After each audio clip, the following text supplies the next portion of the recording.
Mummy भूक लागलेली biscuit आहे ना बेटा. हेल्दी फूड खायचं असतं श्रवण. मग हेल्दी बिस्किट दे ना. तर आज आपण बनवतोय हेल्दी बिस्किट. तुमच्या पण घरात लहान मुलं असतील तर मुलांसाठी हा एक छानसा पर्याय आहे. त्यासाठी आपण घेणार आहे साजूक तूप, हा आहे रवा, ही आहे पिठी साखर, हे आहे डाळीचं पीठ, गव्हाचं पीठ आणि बेकिंग पावडर, बेकिंग सोडा, ड्राय फ्रूट्स आणि डेकोरेशनसाठी बदाम आणि लागलं तर दूध. आता याचं प्रमाण मी तुम्हाला सांगते. आपण घेतलंय पाऊण वाटी तूप, पाव वाटी रवा, पाऊण वाटी पिठी साखर, पाऊण वाटी डाळीचं पीठ, 1 वाटी गव्हाचं पीठ आणि अर्धा चमचा बेकिंग पावडर आणि अर्धा चमचा बेकिंग सोडा. हे आपण करणार आहे विदाउट ओव्हन, आप्पे पात्रात. तर त्यासाठी फर्स्ट आपल्याला घ्यायचंय तूप. हे तूप आपल्याला असंच घ्यायचंय म्हणजे रूम टेम्परेचरचं, की त्याच्यात आपल्याला काहीही गरम करायचं नाहीये, वितळवायचं नाहीये तुपाला. जसं रूम टेम्परेचरचं तूप आहे तसंच तूप घ्यायचंय. त्यात आपण ऍड करणार आहोत पिठी साखर. साधारण पाऊण वाटी पिठी साखर मी याच्यामध्ये ऍड केलेली आहे. ते आपल्याला विस्क करायचंय.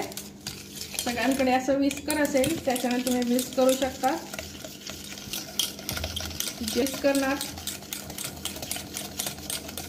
तेवढं त्यात एअर जाईल आणि तुमची हेल्दी बिस्किट जे आहेत ती फ्लफी होतील.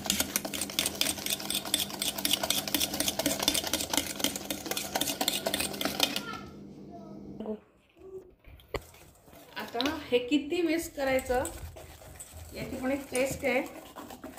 आपण साधारण 4 मिनिटं मी विस्क करते. विस्क केल्यानंतर त्याचा एक छोटासा ड्रॉप घ्यायचा आणि पाण्याने भरलेला एका वाटीत टाकून बघायचा.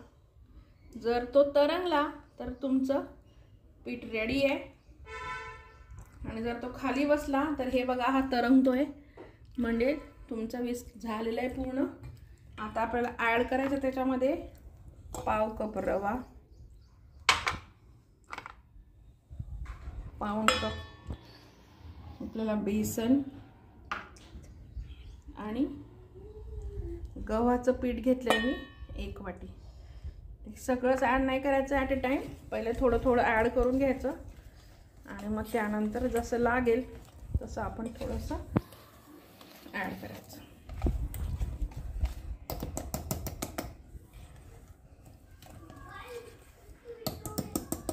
याला आपल्याला खूप दाबून दाबून मळायचं नाहीये, नाहीतर यातलं तूप बाहेर येईल आणि आपले बिस्किट जे आहेत ते फ्लफी होणार नाही. म्हणून आपल्याला जस्ट हाताने फक्त त्याला थोडं थोडं मिक्स करायचंय.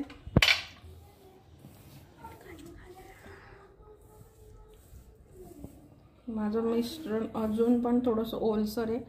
त्यात मी उरलेलं गव्हाचं पीठ घालते आणि उरलेलं डाळीचं पीठ पण. त्याला आपल्याला जस्ट नुसतं मिक्स करायचं. त्यात आपल्याला घालायचं आहे चिमूटभर मीठ. अगदी थोडाशा फ्लेवरसाठी तुम्ही अगदी चिमूटभर मीठ घालू शकता.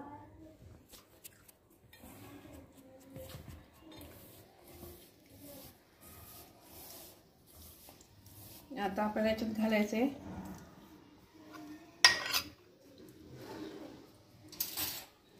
पाव चमचा पोहे खायचा चमचा असतो आपला तो एवढा चमचा बेकिंग सोडा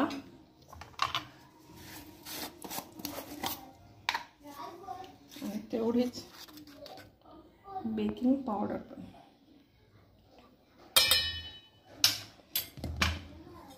पुन्हा हे आपल्याला एकदम मिक्स करून घ्यायचं. चांगलं दाबायचं नाहीये त्याला, वरचे वर फक्त मिक्स करायचंय जेणेकरून तूप त्याच्यात मिक्स होईल. त्याच्या गुठळ्या असतील तर त्या मोडून घ्यायच्या.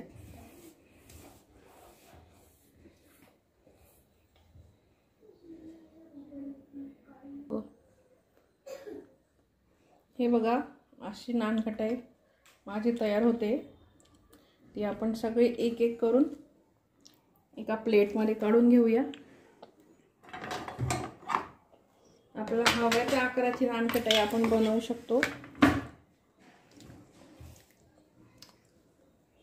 तुमच्या मुलांना आवडतील असे तुम्ही कोणतेही ड्राय फ्रूट्स त्याला गार्निशिंगसाठी वापरू शकता.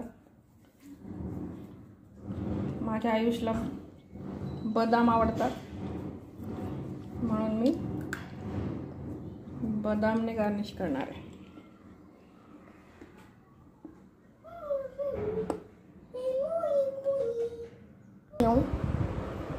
हे बघा माझे एवढे नानकटाई बनवून रेडी आहे.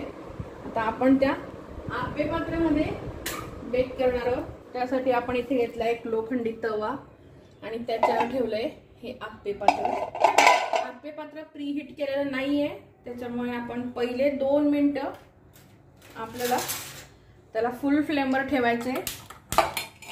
नीट लक्षात घ्या, पहिले 2 मिनिट आपल्याला फुल फ्लेमवर आप्पे पात्र तापवून घ्यायचे नानकटाई ठेवल्यानंतर. आणि त्यानंतर सीम गॅसवर आपल्याला नानकटाई बेक करायची आहे 18 मिनिट. पहिले 2 मिनिट आपण फुल गॅस पेटवून